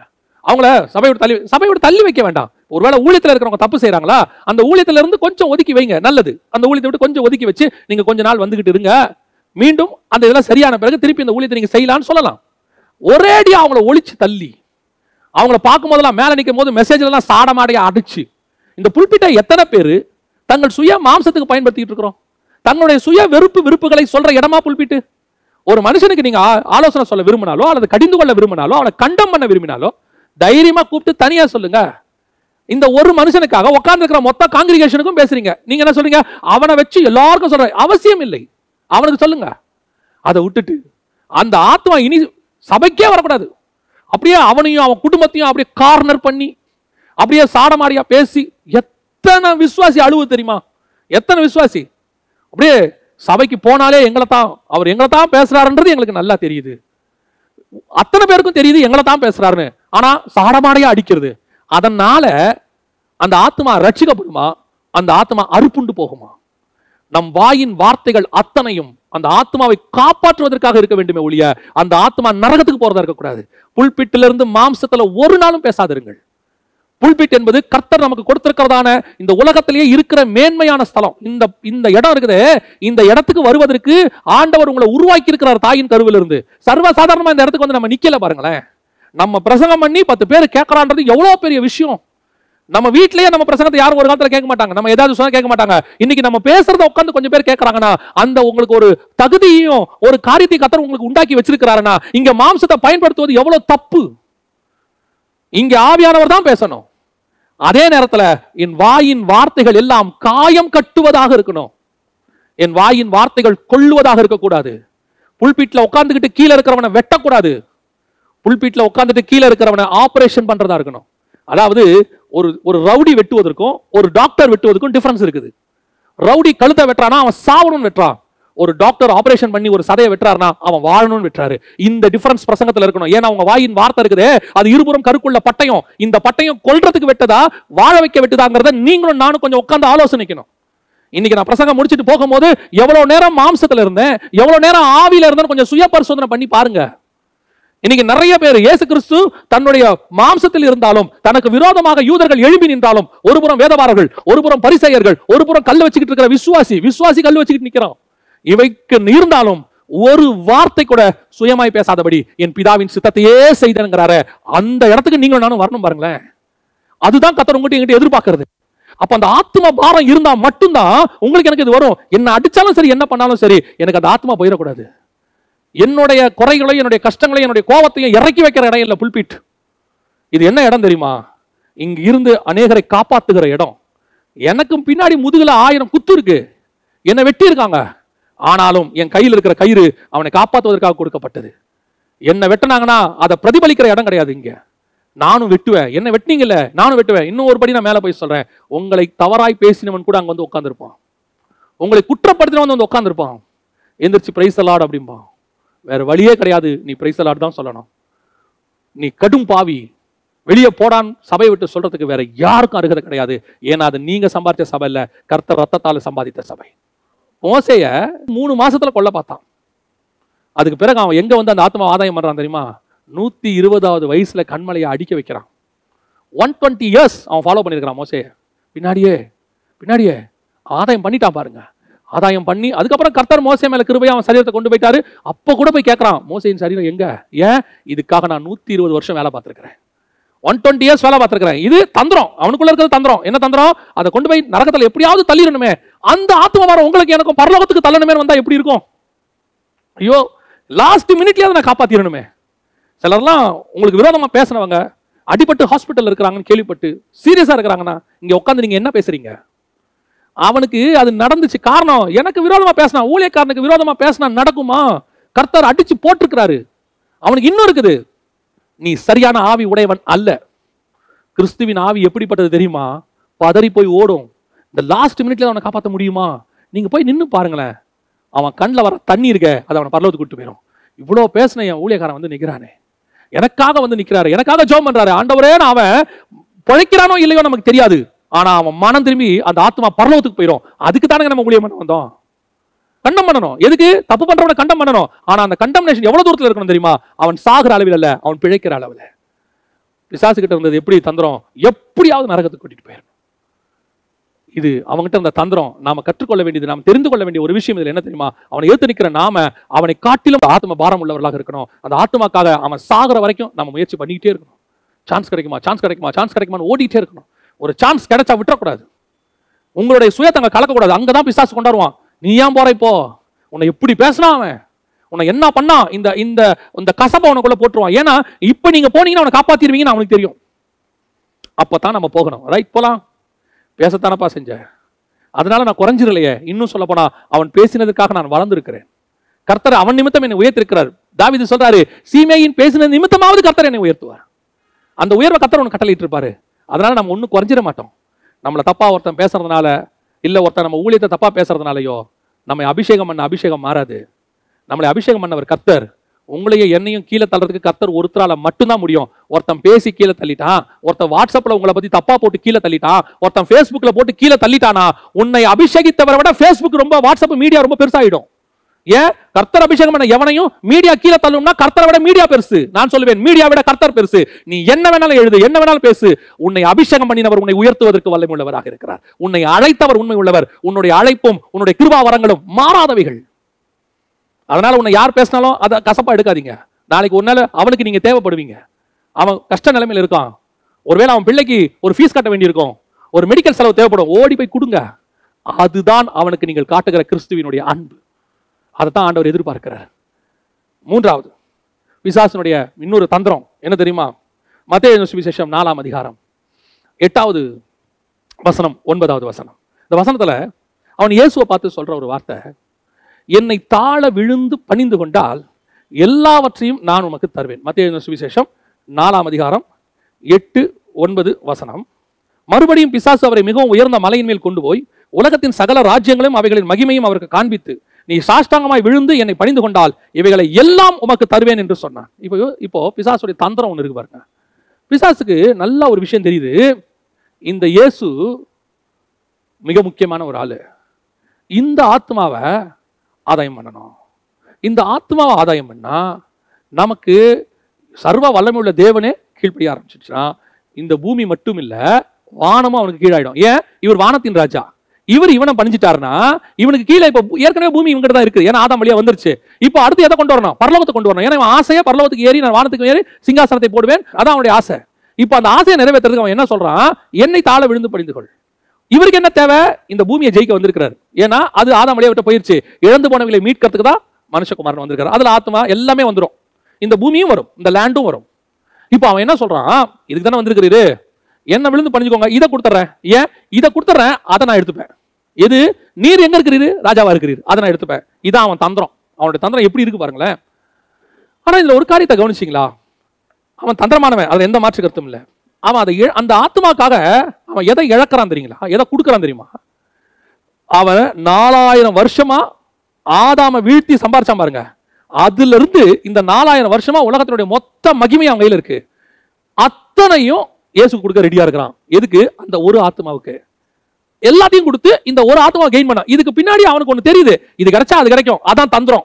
இப்ப யோசிச்சு பாருங்க, அந்த ஒரு ஆத்மாவுக்கு எல்லாவற்றையும் 4000 வருஷமா சம்பாரிச்ச எல்லாத்தையும் அவன் கொடுக்க ரெடியாக இருக்கிறான்.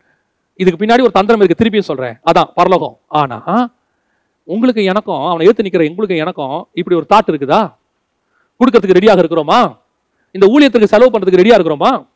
எல்லாவற்றையும் கொடுத்து ஒரு ஆத்மாக்காக, எல்லாவற்றையும் கொடுத்து ஒரு ஆத்மாவை கெயின் பண்றதுக்கு நம்ம ரெடியா இருக்கிறோமா? வசனம் சொல்லுது 13ஆம் அதிகாரம் மத்தேயு சுவிசேஷம் 45-46 இயேசு சொல்றாரு, பரலோக ராஜ்யம் தனக்கு உண்டான எல்லாவற்றையும் வித்து அந்த முத்தை பெற்ற வியாபாரிக்கு சமமாக இருக்கிறது. இந்த எல்லாத்தையும் கொடுத்து இயேசு கிறிஸ்து இந்த பூமியில வந்து தன்னுடைய விருப்பு வெறுப்பு சந்தோஷம் எல்லாத்தையும் கொடுத்து தன் ஜீவனையும் கொடுத்து அவர் எதை மீட்கிறார்னு கேட்டீங்கன்னா, பரலோகம் இங்க ஒண்ணு வச்சிருந்துச்சு, ஒரு ராஜ்யம் ஆதாம் வழியாக, அந்த ராஜ்யத்தை மீட்கிறார். பரலோக ராஜ்யம் இவ்வளத்தையும் கொடுத்து மீட்கிறதுக்கு ஓமையா இருக்குதுன்னு சொல்றாரு. அப்ப எல்லாத்தையும் தன் ஜீவனையே கொடுத்து மீட்ட இயேசு அவருக்கு பிள்ளைகளா வந்திருக்கிறோம். இன்னைக்கு நாம எப்படி ஆத்மாக்களுக்கு செலவு பண்றோங்கிறத ரொம்ப இம்பார்ட்டன்ட். ஆத்மா செலவு பண்ணும்போது பிசாசுடைய தந்திரம் நம்ம கிட்ட இருக்குதா, இல்ல ஆத்மா செலவு பண்ணும்போது இயேசுவினுடைய அன்பு நம்ம கிட்ட இருக்கா? இயேசு எல்லாவற்றையும் வித்து ஆத்மாதாயம் பண்ணாரு. அவருக்கு அதுல ஒரு பலனும் இல்ல, தன் ஜீவனை கொடுத்து நம்ம ஜீவனை மீட்கிறார். அதுல அவருக்கு ஒரு பலனும் இல்ல. ஒரே பலன், நம்மளை கொண்டு போய் பரலோகத்துல வச்சு சந்தோஷப்பட போறாரு, அவ்வளவுதான். ஆனா இவனுக்கு என்ன? இந்த ஆத்மாதாயம் பண்ணா அந்த இயேசுவை நான் கெயின் பண்ணிட்டேன்னா எனக்கு பரலோகம் வந்து கிடைச்சிரும். அதுக்கு பின்னாடி இருக்கிறது. இப்போ ஊழியம் பண்றதுல நாம இதுல எந்த வகையில இருக்கிறோம்? எதுல இருக்கிறோம்? இந்த ஊழியம் பண்ணா இது கிடைக்கும் அப்படின்னு சொல்லி நீ மினிஸ்ட்ரி பண்ணினா நீ சாத்தானுடைய ஊழியக்காரன். தந்திரம். ஏன் இப்படி பண்ணா எனக்கு இது கிடைக்கும், இந்த மாதிரி பிரசங்கம் பண்ணா இப்படி எனக்கு கிடைக்கும். உன் பிரசங்கத்துல ஆத்மாதாயம் மட்டும்தான் இருக்கணும், வேற எந்த ஆதாயத்துக்காகவும் நம்முடைய ஊழியம் இருக்கவே கூடாது. நிறைய பேர் இந்த பிசாசின் தந்திரத்தோட தான் மினிஸ்ட்ரி பண்ணிட்டு இருக்காங்க. ஏன்? எல்லாம் அப்படியே பார்த்தா எல்லாத்தையும் விட்டு ஊழியம் பண்ற மாதிரி இருக்கும். நான் சொல்லுகிறது அதில் செய்கிறவர்களுக்கு தெரியும். பார்த்தா மினிஸ்ட்ரி அவருங்க எல்லாத்தையும் விட்டு பண்றாரு. மனசாட்சியை தொட்டு சொல்லுங்க, அதுக்கு பின்னாடி இருக்கிறவங்க தந்திரம் என்ன? அதை வச்சு என்ன சம்பாதிக்க பாக்குறீங்க? அதை வச்சு என்ன சொத்து சேர்க்க பாக்குறீங்க? அதை வச்சு எப்படி உங்க ஃபியூச்சரை கட்ட பாக்குறீங்க? இன்னைக்கு நிறைய பேர் அதை தான் செஞ்சுட்டு இருக்கிறாங்க. திருப்பியும் சொல்றேன், கர்த்தர் உங்களை ஒரு காரியத்தை செய்ய சொல்லி நீங்கள் செய்வதில் எந்த தப்புமே கிடையாது. ஆனா அதுக்காக மினிஸ்ட்ரி பண்ணக்கூடாது. நான் சொல்றது உங்களுக்கு இன்னும் கொஞ்சம் நான் விளாவரியா சொன்னா உங்களுக்கு புரியும் நினைக்கிறேன். நிறைய பேருடைய ஊழியங்களை நான் பார்க்கிறேன். ஏன்னா நிறைய இடத்துக்கு டிராவல் பண்றதுனால பார்க்கிறேன். அவங்களோட பேசும்போதே அந்த மினிஸ்ட்ரியோடைய நோக்கம் தெரிஞ்சிடும். நான் வந்துட்டு கர்த்தருடைய கிருபையினால ஒரு 10 நிமிஷம் ஒருத்தரோட உட்காந்து பேசணும்னா நமக்கு அவங்கள பத்தி நமக்கு எல்லாருக்குமே தெரியும். ஒருத்தரோட உட்காந்து நீங்க 5 நிமிஷம் பேசுனீங்களா, அவர் என்ன மோட்டிவ்ல வந்திருக்காரு? ஒரு சாதாரண பிசினஸ்மேன் ஒருத்தர் வந்து அவர்கிட்ட உட்காந்து பேசினா இவர் என்ன மோட்டிவ்ல வந்திருக்காருங்கிறது 5 நிமிஷத்துல கண்டுபிடிச்சிடலாம். அது வந்து அவங்களுடைய எக்ஸ்பீரியன்ஸ். ஆவியில கண்டுபிடிக்கிறது ஒன்று இருக்கு. ஒரு சிலரோட உட்காந்து பேசும்போது அவங்களுடைய வாயின் வார்த்தைகள், அவங்க சிந்தனைகள், அவங்களுடைய ரத்தத்துக்குள்ள ஓடிக்கொண்டிருக்கிறது எல்லாமே ஏதாவது ஒரு ஆதாயமா இருக்கும். ஏதோ ஒரு ஆதாயம், அதை பத்தி மட்டும்தான் பேசுவாங்க. அதுல பணமா இருக்கும், இல்ல அதுல வந்து லேண்டா இருக்கும், இல்ல அதுல வந்து ஏதாவது ஒரு எதிர்கால திட்டமா இருக்கும், இவ்வளவுதான் இருக்கும். வசனமோ ஆவியானவரோ இல்ல ஊழியத்தினுடைய வளர்ச்சியோ அல்ல அதுல இருக்கக்கூடியதான அந்த கனிகளோ வரங்களோ எதை பத்தியுமே இருக்காது. ஸ்பிரிச்சுவல் டாக் இருக்காது. ஆனா உட்காந்து பேசுற 2 பேருமே மினிஸ்ட்ரிக்காரங்களா இருப்பாங்க. 2 பேரும் எதை பேசுவாங்கன்னு கேட்டீங்கன்னு சொன்னா, 2 பேரும் அந்த ஊழியத்தினால வரக்கூடிய ஆதாயம், அந்த ஊழியத்தினால கிடைக்கக்கூடிய மேன்மைகள், அதனால வரக்கூடியதான இதை பத்தி தான் அவங்க டாக் இருக்குமே ஒழிய உட்காந்து கர்த்தரை பத்தியோ வசனத்தை பத்தியோ இருக்காது. சில நேரங்களில் தங்களை எப்படி காட்டிக் கொள்வாங்கன்னா அப்படியே தியாகம் பண்ணி மினிஸ்ட்ரி பண்ற மாதிரி இருக்கும். இந்த சாத்தான் பேசுற மாதிரியே இருக்கும். எப்படி இருக்கும்? எல்லாவற்றையும் இழந்து. ஒரு சிலர்லாம் நாங்கள் வெளிநாட்டில் வேலை பார்க்கும்போது அங்கே வந்து நாங்கள் இருந்த சபையில் வந்து பிரசங்கம் பண்ணுவாங்க. பெரும்பாலும் அந்த வெளிநாட்டுக்கு பிரசங்கர் போகும்போது அவங்களுடைய மோட்டிவே என்னவா இருக்கும்னா, நான் சொல்றது 100க்கு 90%, 10% பேர் உண்மையிலேயே அழைப்பு பெற்று கூப்பிட்டாங்கன்னு போய் வசனத்தை தவிர வேற எதையுமே பேசாம பேசிட்டு வருவாங்க. அவங்களையும் கர்த்தர் ஆசீர்வதிச்சு அனுப்புறாரு. ஒரு 90% அங்க போய் உட்காந்துக்கிட்டு தன்னுடைய குறைகள், அதாவது குறைகள்னா தான் பாவின்றது இல்லை, தனக்கு என்ன தேவைகள் இருக்கு, நம்ம எவ்வளோ இந்த ஊழியத்தில் கஷ்டப்படுறோம், எவ்வளோ மிகுந்த உபத்திரவத்தில், அதுலேயும் ஒரு சில வார்த்தைகள்லாம் ஒரு சில யூஸ் பண்ணுவாங்க பாருங்க. அவங்க சொல்லுவாங்க, விசுவாசத்தில் தாங்க நான் மினிஸ்ட்ரி பண்ணுறேன். விசுவாசங்கிறது ஐசியூவில் படுத்திருக்கிற ஒரு பேஷண்ட் மாதிரி சொல்லுவாங்க. விசுவாசத்தில் தாங்க நான் மினிஸ்ட்ரி பண்ணுறேன். விசுவாசம் என்ன தெரியுங்களா? அது ஒரு ஜைஜாண்டிக்கான வேர்டு. உலகத்தை ஜெயிக்கிற ஜெயம். விசுவாசத்தினாலே உலகத்தை ஜெயிக்க முடியும். விசுவாசத்தினாலே மலையை பெயர்ந்து கடல்ல போனா போகும். விசுவாசத்தை துவக்கிறவரும் முடிக்கிறவரும். விசுவாசம் தான் எல்லாமே. இந்த விசுவாசத்தினால தான் நம்ம ரட்சிக்கப்பட்டோம். விசுவாசத்தை கொண்டு ரட்சிக்கப்பட்டோம். விசுவாசத்துல தான் நம்ம ஆவிக்குரிய வாழ்க்கை இருக்கு. நமக்கு பேரே விசுவாசிங்க. இந்த விசுவாசங்கிறது என்னது? நீங்க நினைச்சீங்கன்னா விசுவாசத்துல இந்த உலகத்தை தலையில புரட்ட முடியும். சூரியனை நிக்க வைக்க முடியும், செங்கடலை பிளக்க முடியும், யோர்தானை பின்னிட்டு ஓட வைக்க முடியும். நீங்க 5000 பேருக்கு அப்பத்தை கொண்டு வர முடியும், மரித்தவரை உயிரோடு கூட எழுப்ப முடியும். இயேசு சொல்றாரு, பிதாவே நீர் எனக்கு செய்கிறேன் அறிந்திருக்கிறேன், சுத்தி இருக்கிறவர் விசுவாசிக்கத்தக்கதாக இதை நான் செய்கிறேன். அந்த விசுவாசம் அப்படிப்பட்ட வல்லமை உடையது. நீங்க விசுவாசத்துல பலப்பட்டு இருந்தீங்கன்னா உலகத்தையே ஜெயிக்க முடியும். அப்படியே வந்து அவங்க பிரசங்கத்தை இந்த விசுவாசங்கிற வேர்டை பிரசங்கத்துல எப்படி யூஸ் பண்ணுவாங்க தெரியுமா? விசுவாசத்துல தாங்க என் வாழ்க்கை ஓடுது. அது என்னமோ அப்படியே ட்ரிப்ஸ் ஏறிக்கிட்டு இருக்கிற பேஷண்ட் மாதிரி ஏதோ அவர் இந்த ட்ரிப்ஸ்ல தாங்க வாழ்க்கையை ஓட்டிக்கிட்டு இருக்கிறாரு அப்படிங்கிற மாதிரி சொல்லுவாங்க. விசுவாசத்துல எப்படி சொல்லணும் தெரியுமா? விசுவாசத்துல வாழ்றேன். ஏன்? என் தேவன் என்னோடு கூட இருக்கிறார். நாங்க நினைச்சா வானத்துல இருந்து அப்பம் வரும், நினைச்சா காக்கா அப்பமும் இறைச்சியும் கொண்டு வரும், நினைச்சா எங்களுக்கு ஒரு நீரூற்று உண்டாகும், நினைத்தால் கர்த்தர் எங்களுக்கு கண்மலையை பிளந்து தண்ணீரை கொடுப்பார். ஒண்ணுமே இல்லாவிட்டாலும் எங்கள் எண்ணெயில் நிரம்பி வழிஞ்சுக்கிட்டே இருக்கும். எங்க கையில பாத்திரம் வெறுமையாக இருந்தாலும் எங்களுடைய மாப்பெசைகளை தொட்டி ஒரு நாளும் குறைந்து போகாது. காரணம், நாங்கள் விசுவாசத்துல எங்கள் தேவனை சேவிக்கிறோம். எப்பேற்பட்டதான ஒரு வார்த்தை! இன்னைக்கு அப்படியே தந்திரமா பிரசங்கத்தை பண்ணுவாங்க, ஆதாயம் பண்ணும்படி. அப்படியே ரொம்ப கேர்ஃபுல்லா இருந்து கொள்ளுங்க. உங்க பிரசங்கத்தை கீழே இருக்கிறவன் ஜட்ஜி பண்றானா இல்லையான்னு தெரியாது. உங்க பிரசங்கத்தை நீங்க பிரசங்கம் பண்ணும் போது வெளியிருந்து பார்க்கிறவங்களுக்கு ஒரு மாதிரி அது வேற ஒரு பிரசன்டேஷனை கொடுக்கும் வச்சுக்கோங்களேன். ஆனா உங்களுக்குள்ள இருக்கிற ஆவியானவருக்கு தெரியும் நீ தந்திரத்துல பிரசங்கம் பண்றியா இல்ல உண்மையா பிரசங்கம் பண்றியான்னு. அவரை ஏமாத்த முடியாது. பாருங்களேன், இன்னைக்கு நிறைய பேர் அங்கதான் நடக்கிறாங்க. கீழே உட்கார்ந்து இருக்கிறவங்களை கவர் பண்ற மாதிரி பிரசங்கம், கீழே உட்கார்ந்து இருக்கிறவங்களை ஆதாயம் பண்ற மாதிரி பிரசங்கம். அந்த ஆத்மாவை கர்த்தருக்கு ஆதாயம் பண்ற மாதிரி தான் நீ பிரசங்கம் பண்ணணும், உனக்கு ஆதாயம் பண்ற மாதிரி பண்ணக்கூடாது. இன்னைக்கு நிறைய பேர் அப்படி இருக்கிறாங்க தந்திரமா. அதுக்கு அவங்க செய்யற காரியம் பார்த்தீங்கன்னா அப்படியே எல்லாத்தையும் அவங்களுக்கு ஊத்துன மாதிரி, அவங்க வாழ்க்கையில ஒண்ணுமே இல்லாத மாதிரியும், அவங்க அப்படியே உபத்திரவத்தின் மத்தியில் இருக்கிற மாதிரியும் அப்படியே தந்திரமா. நான் சொல்லுவேன், உன்னுடைய கண்ணீர் போலியானதா உண்மையானதா என்பதை பரலோகம் பார்த்துட்டு இருக்கு. உன்னுடைய கண்ணீர் உண்மையானதா இருந்தா அதை துருத்தில வைத்து பரலோகம் மீண்டும் உன்னை ஆசீர்வதிப்பதற்கு வல்லமை உள்ளதா இருக்கிறது. ஆனா உன் கண்ணீர் போலியானதா இருந்தா உன்னை ஒரு நாள் அடிப்பதற்கும் பரலோகம் தயாராக இருக்கிறது. We must be very careful. இந்த மேல நின்னுட்டோம், கையில இந்த பட்டயத்தை எடுத்துட்டோம், அபிஷேகம் பெற்று ஊழியக்காரங்கிற ஸ்தானத்துக்கு வந்துட்டோம்னா இன்ச் பை இன்ச் பரலோகம் பார்த்துக்கிட்டு இருக்குது நீ யாருக்கு ஊழியம் பண்றேன்னு. நீங்க நிறைய பேர் அப்படித்தான், அப்படியே என்னை தாழ விழுந்து பணிந்து கொண்டார், எல்லாத்தையும் நான் இழக்க தயாரா இருக்கேன், ஒரு ஆத்மாக்காக எவ்வளவு வேணாலும் செலவு பண்ணுவாங்க. எத்தனை ஊழியர்களை நாங்க பார்த்திருக்கோம் தெரியுமா?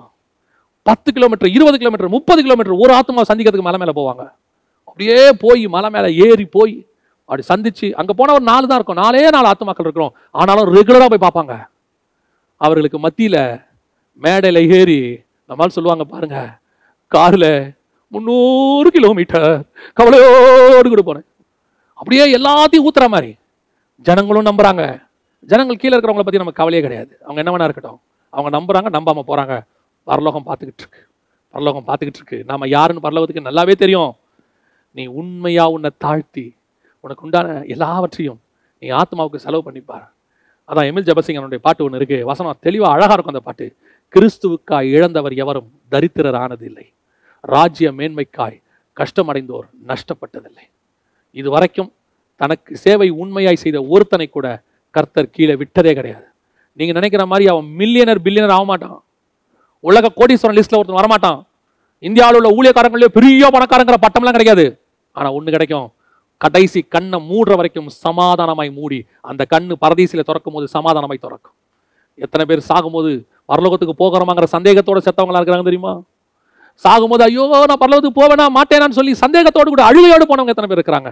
ஆனா எத்தனையோ பரிசுத்தவான்கள் தாங்கள் கடந்து போவதற்கு முன்பதாகவே 2 நாளைக்கு 3 நாளைக்கு முன்னாடியே அதை அறிந்து எல்லாரையும் கூப்பிட்டு ஆசீர்வதிச்சு ஜெபம் பண்ணி நிம்மதியாய் சந்தோஷமாய் தேவராஜ்யத்துக்குள் பிரவேசித்தவர்கள் இருக்கிறார்கள். பரலோகம் பார்த்துக்கிட்டு இருக்குது. நீ கிறிஸ்துவுக்காக இழக்கிற ஒரு காரியமும் பரலோகத்தில் உனக்கு ஆதாயமாக இருக்கும். உனக்கு கர்த்தர் கொடுக்குறாரா, அதை கிறிஸ்துவுக்கு அவருடைய ஊழியத்துக்கு செலவு பண்ணி எத்தனை லட்சம் கொடுத்தாலும் செலவு பண்ணுங்க, செலவு பண்ணுங்க. ஒரு ஆத்மாக்காக செலவு பண்ணுங்க, 1 லட்சம் ஆத்மாக்கு செலவு பண்ணுங்க. கொடுக்கறத செலவு பண்ணிட்டே இருங்க, நீங்க வந்துகிட்டே இருக்கும். நான் சொல்றேன், இறைக்கிற கிணறு தாங்க சுரக்கும். அப்படியே தண்ணி இருக்குதுன்னு மூடி போட்டு வச்சு பாருங்க, அந்த தண்ணி பாசி பிடிச்சிரும். ஓடுற ஆத்துல என்னைக்குமே அழுக்கு படியாதுங்க. ஓடுற ஆடுல அழுக்கு படியவே படியாது. குளம் கொட்டை தேங்கி நிற்கிற தண்ணியில தான் அழுக்கு படியும். நீங்கள் கொடுத்து கொண்டே இருங்கள், ஆண்டவர் உங்களை ஆசீர்வதித்துக் கொண்டே இருப்பார். ஆத்மாக்களுக்கு நீங்க செலவு பண்றதை ஒரு நாளும் தப்பாக நினைக்கவே நினைக்காதீங்க.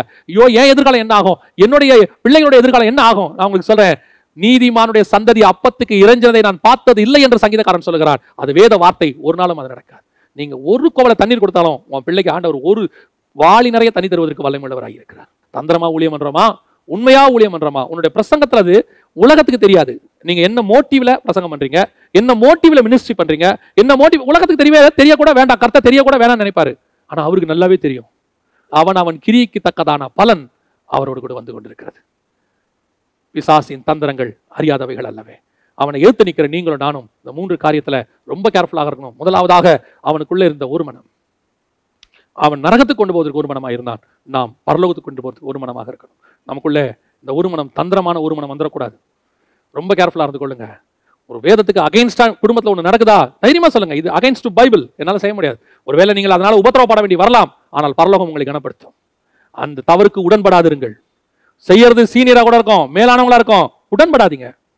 இது அகைன்ஸ்ட் டு பைபிள். இல்ல நான் சொல்லினா நீ கீழ்படுதான் ஆகணும். ஒரு சிலர்லாம் சொல்லுவாங்க, அது எப்படி நாங்க சொல்றோம், நீங்க சொல்ல வேணாம், பைபிள் என்ன சொல்லுது அது சொல்லுங்க.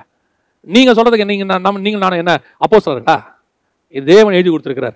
இது சொல்லுதா, இதுக்கு ஒரு மனதோடு நாங்கள் இணைந்து உங்களோட செய்வதற்கு தயாராக இருக்கிறோம். இது சொல்லலையா, செய்ய முடியாது. சிலர் சொல்லுவாங்க, அப்படி நெளிவு சொல்லி கொஞ்சம் போனாதாங்க மினிஸ்ட்ரி நடக்கும். அப்படி ஒரு மினிஸ்ட்ரி நடக்க வேண்டிய அவசியமே கிடையாது. இதுதான் சத்தியம், இப்படிதான் நடக்கணும், அப்படி செஞ்சா செய்யுங்க, இல்லைன்னா விடுங்க, பினிஷ், முடிஞ்சு போச்சு. 2வது ஆத்ம பாரம். எப்படிப்பட்ட ஆத்ம பாரம் இருக்கணும்? அவனுக்குள்ள ஒரு ஆத்ம பாரம், எவனை விழுங்கலாமோ என்று. நமக்கு எதிராளியானவனே இப்படி வேலை செய்யறானா, நாம எப்படி வேலை செய்யணும்? ஆத்மா. அடுத்து ஆத்மாக்காக செலவு செய்தல். இந்த 3 காரியங்கள்ல ரொம்ப கேர்ஃபுல்லா இருங்க. எழுத்து நில்லுங்க. பிசாசுக்கு தைரியமா எடுத்து நில்லுங்க. ஒரு நாளும் அவன் உங்களை ஜெயிக்கவே முடியாது. ஏன்னா தலை இல்லாதவனுக்கே இவ்வளவு துள்ளல் இருக்குன்னா நம்ம தலை இயேசு கிறிஸ்து, நாம எப்படிப்பட்டவங்களா இருக்கணும்? தோத்தவனுக்கே இவ்வளவு தைரியம் இருக்கும்னா ஜெயிச்ச உங்களுக்கும் எனக்கும் எவ்வளவு தைரியம் இருக்கணும்? நரகத்துக்கு போறவனே இவ்வளவு வைராக்கியமா பேசுவானா, பரலோகத்துக்கு போற நீங்க நானும் எவ்வளவு வைராக்கியமா பேசணும்? பரலோகம் பார்த்துக்கிட்டு இருக்கு. தைரியமா செயல்படுவோம். தேவனாய் கர்த்தர் நம்மோடு கூட இருக்கிறார். அவர் ஒரு நாளும் நம்மை கைவிடுகிறதில்லை.